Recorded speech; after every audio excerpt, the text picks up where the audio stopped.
Testing, test. Testing, test. All right. Good morning, everyone. I am a little early here because I want to make sure everything's set up first before we get started. So give me a second here.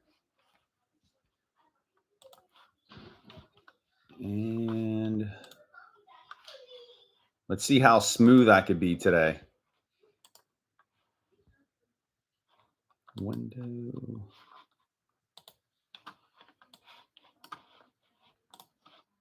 All right, here, share.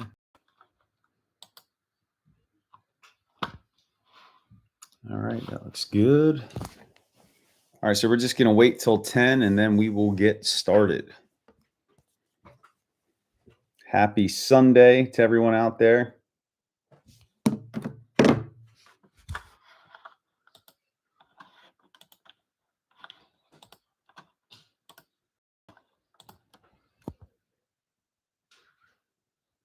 All right. Wow, look at that. It didn't even take me that long to get it set up here today.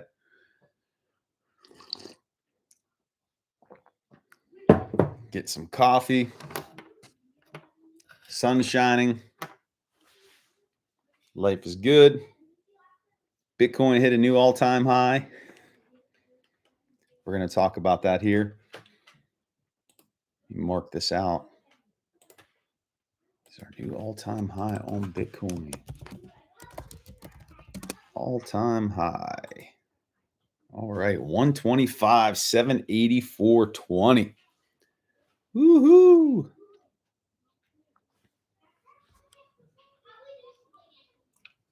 All right. We are going to start here. 1 minute, 40 seconds. We're going to jump in.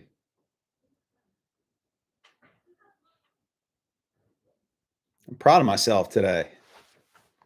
It only took me like 30 live streams to get the sequence down. All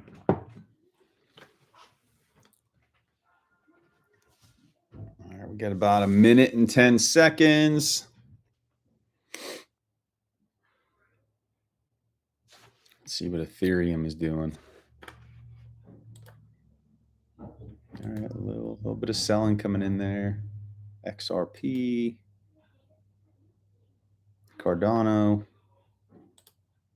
Interestingly, those haven't hit all-time highs yet. Let's see if Ethereum can get pushing. Draw that out there. All right, we're 30 seconds.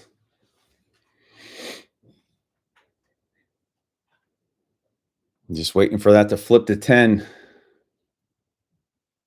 And we're going to go.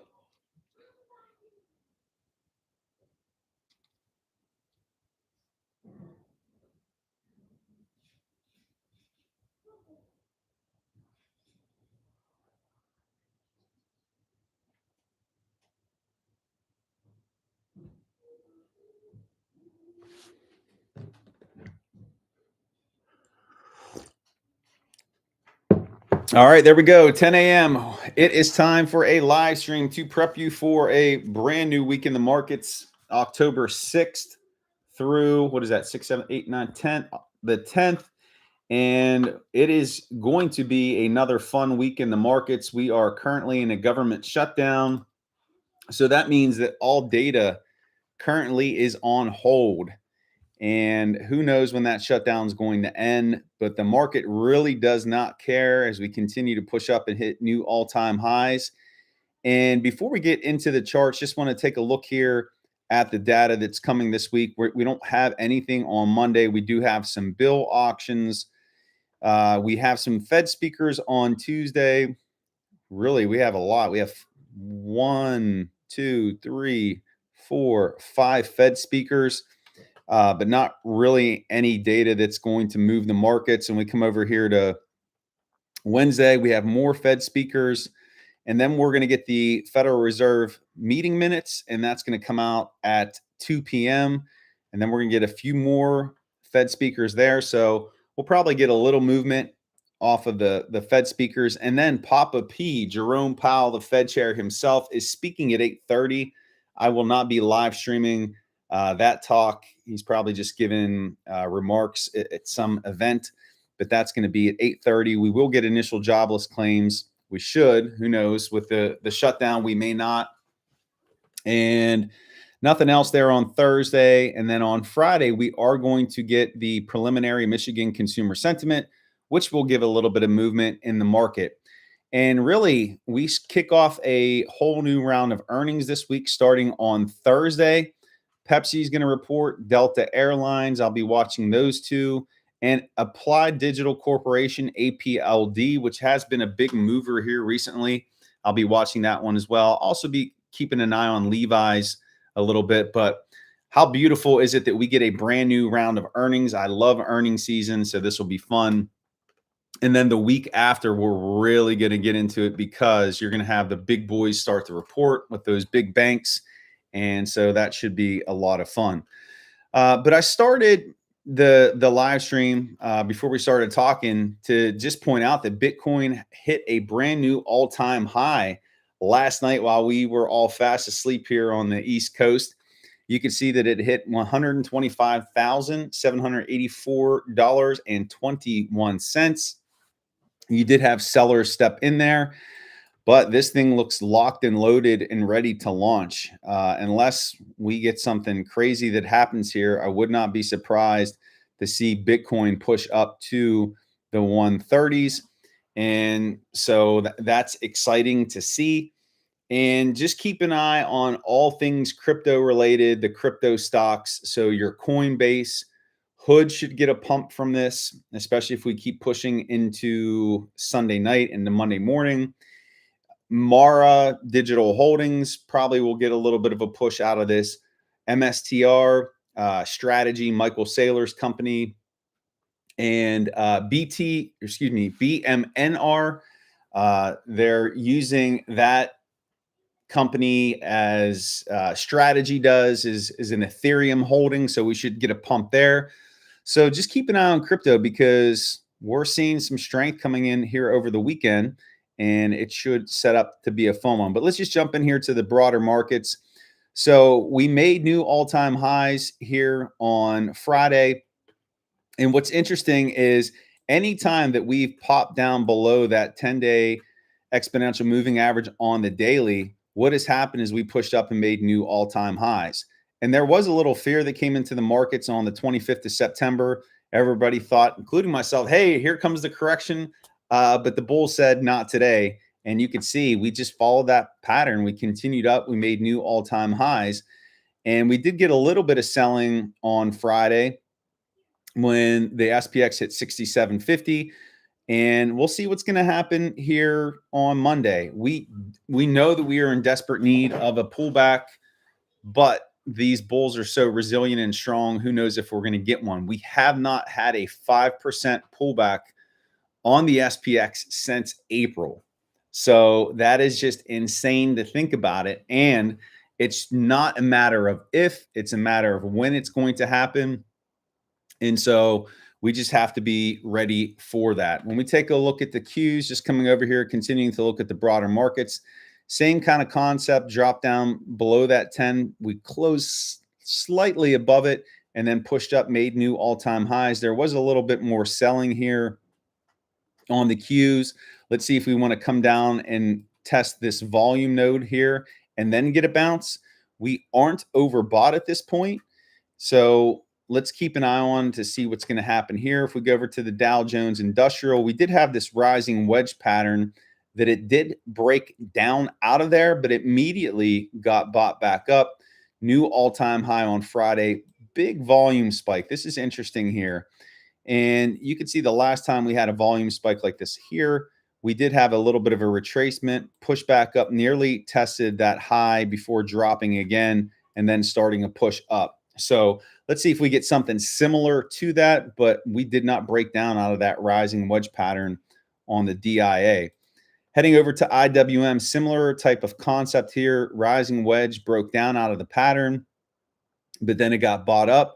made a new all-time high on Friday, 248.18, and then it got rejected. And this can be a reversal signal here. This is a shooting star pattern. So we'll see if we're going to come down, we'll get a little bit of a weakness. There is a lot of support below, and if that sets us up for a push higher. So the broader markets are showing that we're probably going to get a little bit more space with Bitcoin. We might see a push higher in equities tomorrow. And then just taking a look at a few other things here, we could see that the dollar continues to drop. We've really just been pushing up into these moving averages, dropping. We pushed up into the 100 here on August 1st, dropped, pushed up into the 100 again. So let's see if this wants to come down. And remember, a weaker dollar is... Uh-oh, it stopped sharing my screen. Why did it do that? Hang on, guys. Hold on. See, I was like, oh, look, I got too excited there that I figured it out. And then I didn't. Let me try this again. Hang on. There we go. There we go. So we're back here to the dollar. A weaker dollar is good for stocks. Again, that weaker dollar typically results in a push higher for equities. We retested that 100. So let's see if we come down a little bit here. That's definitely on the table. And then we take a look at the VIX. This is the fear index. A lower VIX is good for stocks. We did get a little bit of a pop here, but again, that 100 is acting as a resistance. So let's see if we want to come down lower. And I have this supportive trend line drawn here. Let's see if this wants to just trickle slowly down and test that before getting a little bit of a bounce, because whenever the VIX spikes, that puts downward pressure on the markets. So we have to see if that's going to fall. So really just taking a look at the broader markets, we are due for a little bit of profit taking, a little bit of selling. I don't want to say a full-on correction drop, because these bulls have just been so resilient and we have to trade with the trend. But it is a possibility on the table that we have to be prepared for. Let's watch Bitcoin over these next 24 hours to see what it does.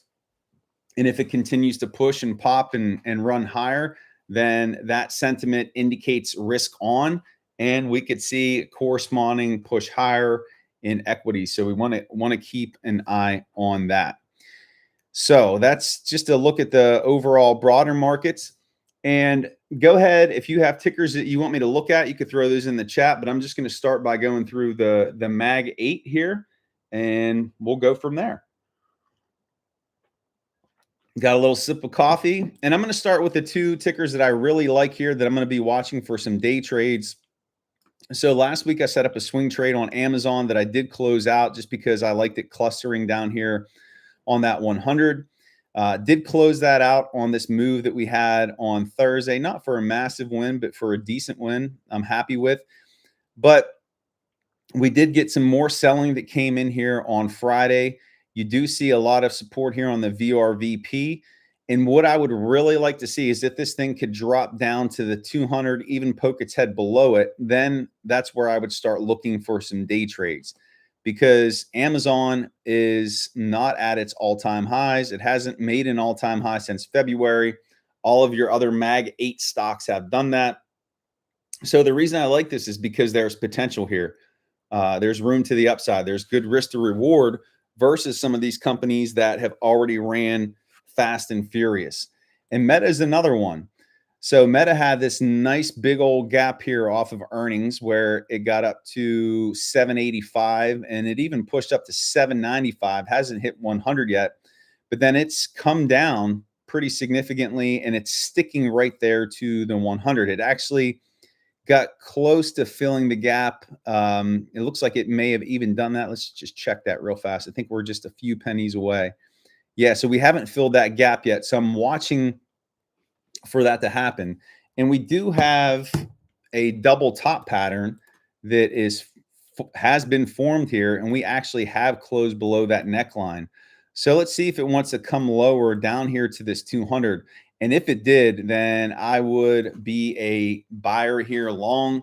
I actually did pick up an out of the money $1,000 call option that expires in January.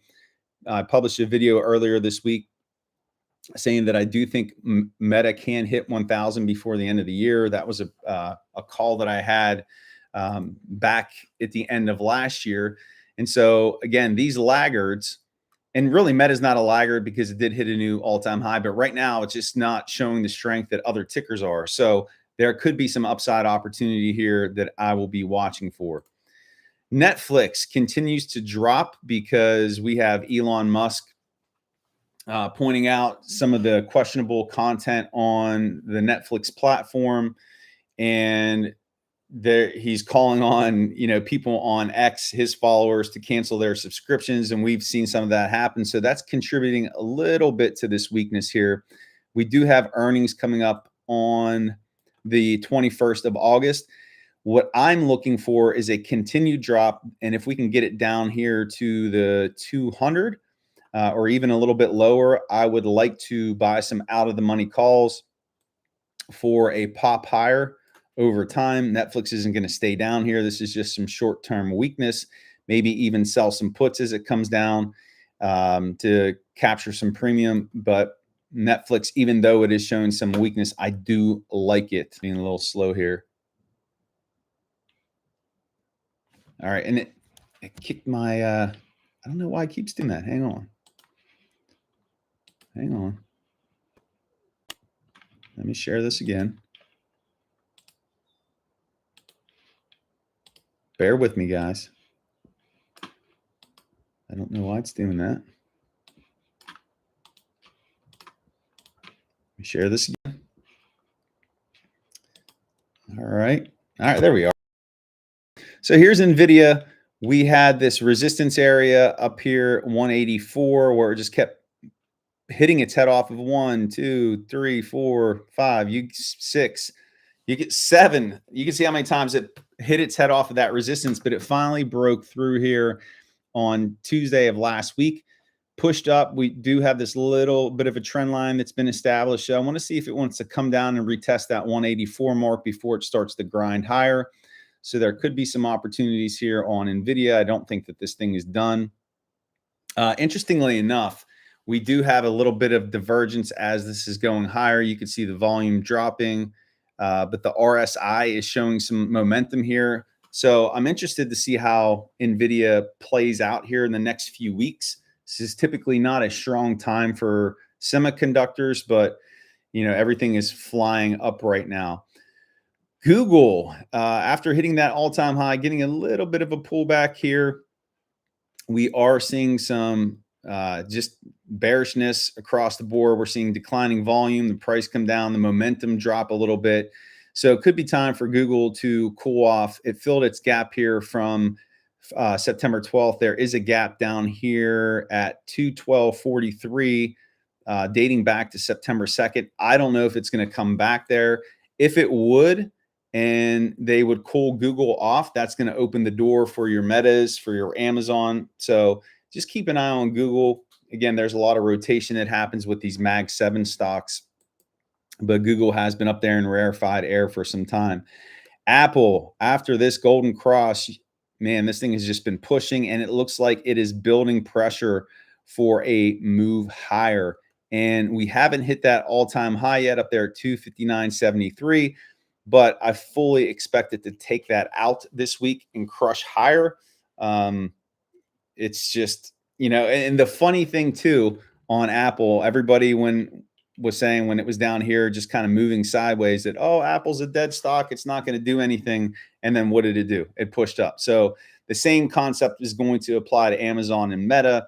Eventually they'll get tagged to start running. And so there could be some really good opportunities there. Plug in my computer real fast here. 1 second. All right. So I do like the Apple chart. Tesla. Oh, Mr. Tesla. So it was running up into its deliveries, and it almost got up to its all-time high, which is around 488. But then after deliveries reported, this thing just got smashed down. We do have a gap to fill down here at 396.73 and another one at 369. So I'm waiting for at least one of these gaps to be filled to look for some opportunities to the upside. Not so much on a swing trade, but I'll just look for a day trade when this comes down here, because Tesla's a bit too volatile for me to want to try it with a day trade. But we're going to see a little bit more weakness here. We do have earnings coming up on the 22nd, the day after Netflix reports. And so just keep an eye on Tesla. Typically, it's weak in October, but November and December are better months for it. So really waiting for that to come down. Microsoft. So after we hit that all-time high on August 1st, it's just been a slow grind down, but this little supportive trend line is coming into play now, and it's been bouncing off of that. It's sitting right on the 50, right on that volume node. So Microsoft looks like it could be poised to at least push back up and maybe retest that high. So I will be watching this one potentially for some day trades. But there is some pressure building here. We are not overbought on the RSI. So let's see what opportunities we can get there. And then Broadcom, we have this gap to fill down here at 308.62, showing a little bit of weakness after that massive move up and that new all-time high of 374.04. Not sure if it's going to be able to fill that gap, but if it would come down here and do so, then that might not be a bad place to look for a long. So that is the MAG 8. And again, just go ahead and throw any tickers that you want me to take a look at in the chat. Otherwise, I'm just going to go through a few tickers here myself and just kind of give you some things that I'm looking at. Let's see here. Let's go to HIMS, because HIMS has been one I've been following quite some time. So after we had that double bottom here off of the 200 on HIMS, you can see that we pushed up and we're making really good progress. It hit an interim high of 60.57, but we did have this big bearish engulfing candle that came in on Friday, and we're sitting right there on that 100 daily simple moving average. We have the 50 down below us, which just happens to be right near this thick volume node and the point of control on the VRVP. So let's see what happens when the price action comes down into this, if it even does that. HIMS was up a little bit post-market on Friday, but that could be a spot to maybe attempt to get a day trade out there to ride it up a few points. And then coming over to SoundHound, I posted a video earlier this week about how we have this supportive trend line that this thing has been bouncing off of and then pushing up into this range, right? And we nearly got back up to it. But if it does come down, if it hits that supportive trend line, that's an opportunity to maybe try to go long here with some day trades or a swing trade. Some of you out there in the community have set up some swings here on SoundHound. And remember, last December is when this thing hit its all-time high of $25. So there's definitely some more room for this to run. But notice these long upper wicks that are coming into play as it pushes up into that $19 to $18 price range. 17 was a resistance for quite some time. It seems that we're now above that and have some strong closes. So it's just a matter of what it's going to decide to do at this point. And let's go through a few more. How about Coinbase? It completely smashed through and filled this gap. And again, if Bitcoin is going to show some strength here over the weekend and continue to push, then Coinbase will push. We'll probably see a gap up on this beast here on Monday. And let's see if we do gap up and we close above some of these bearish candles, if we squeeze them and maybe push up to a new all-time high. Bitcoin definitely has shown some strength here and is looking pretty good heading into Monday. And Hood's another one. Again, this one has just been on a massive, massive move. I could kick myself for closing my swing trade on this one. I think I closed it like 121.82. And what has it done since then? It's just run up even more. So this one is just pushing, and this one can hit this chart almost reminds me of Palantir. So you could see this one go even higher before you get any type of meaningful pullback. So a nice move there on Hood. Speaking of Palantir, so Palantir got above this line on Thursday, was above it on Friday, but then you got this massive bearish engulfing candle that came in here. There was some news or rumor that one of their platforms resulted in a for the military, U.S. military, and that's what resulted in this weakness. But we almost came down to that 50, and it would be interesting to see, hey, if we do come down to that 50, do we get a short-term bounce? And that is one we may want to watch for a day trade. And actually, I'm going to move that up on my list because I do want to watch this one. So I'm going to put that up there to see if we can get that 50, because again, I think that could be a good opportunity there. Boeing is in an interesting spot here too, just kind of clustering and sitting on that 100 daily simple moving average. And the thing here about Boeing is we poked our head above that 100 simple moving average on the monthly, and that's where we got rejected. And this is really the line in the sand. Once it can get a strong close above that, you can see how thin the volume is here on the VRVP. This thing can really get going. And so I do like the fact that the price action is stuck to the 100 here, right on this volume node of the VRVP. So there could be some opportunities on Boeing. I'm actually going to look this up. This is the second time going through this chart. I'm going to move this up here because I do want to keep my eye on that. But that's a good spot to watch. You're getting some pressure between the 50 and the 100.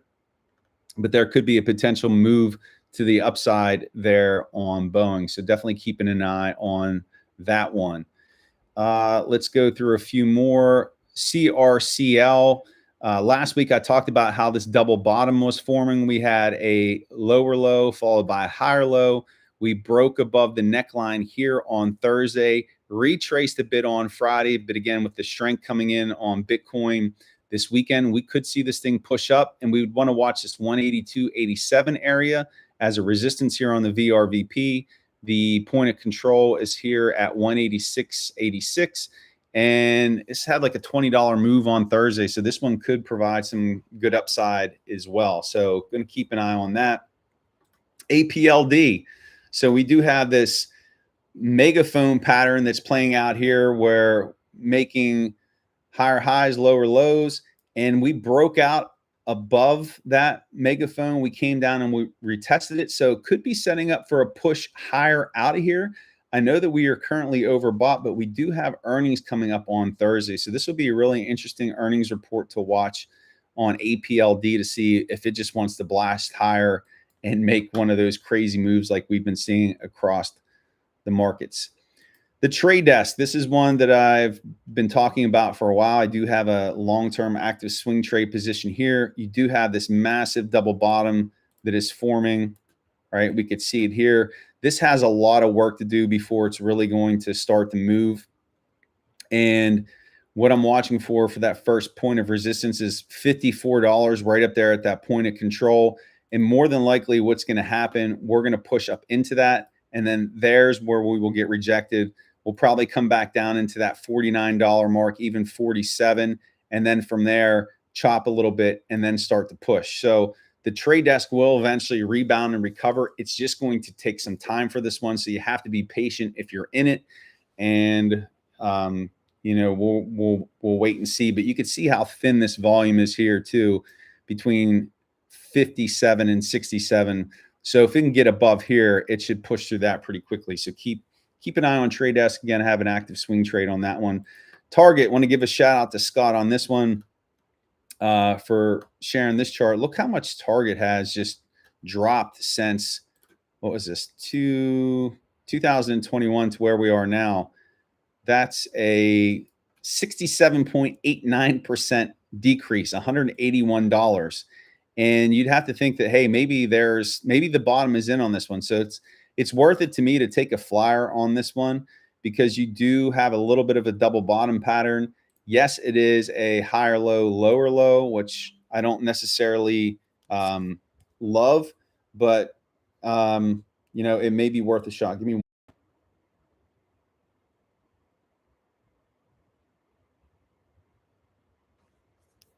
So going to be setting up target there on on Monday for a swing trade. So we'll be seeing how that one is going to play. Give me 1 second here. And then let's just do a few more and we'll wrap this up. Let's come back down and take a look at Bitcoin one more time. So we're just kind of hovering around here. We haven't really pushed back up into those all-time highs. We did get selling coming in whenever we did make that all-time high. That doesn't mean anything. That doesn't mean a reversal yet. I think you're going to see people seeing the price action and FOMO in. So I do believe we are going to get a push, but just stop for a minute to think. Bitcoin's at 123,000. How crazy is that? Right. And, you know, there are people out there who say in 10 years, Bitcoin could be $1 million. That a lot of people don't think that that's realistic, but it is. There is a limited supply of Bitcoin. There's only 21 million in existence. And so that creates that scarcity concept with this currency. So there can be some upside here. So keep an eye on Bitcoin and what's going to happen there over the weekend. Again, I think it's going to push higher.